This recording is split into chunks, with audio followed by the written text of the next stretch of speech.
Vells equipaments poden tenir nous usos dels quals se'n beneficiï tothom. A Granollers l'Ajuntament ha convertit l'antiga fàbrica tèxtil Roca Humbert en un complex cultural. La indústria va tancar el 1991 després de dècades de donar ocupació a milers de persones de la comarca.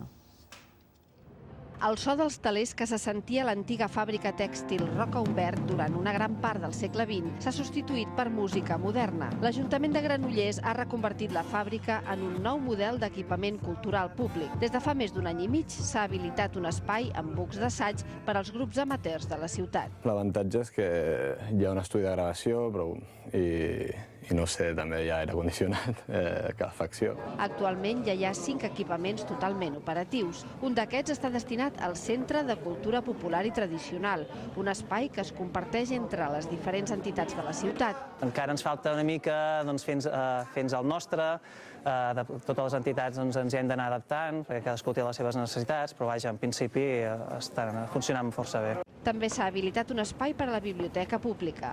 Juntament amb el Centre Tecnològic i l'Espai d'Arts, Roca Humbert ha tornat a tenir vida.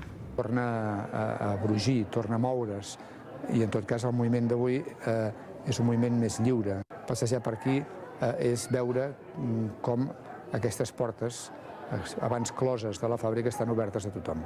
Els espais en projecció que completaran la transformació de la fàbrica són el Centre Audiovisual, previst per aquest any, i el Centre d'Arts Escèniques, dedicat als artistes de la dansa i al circ.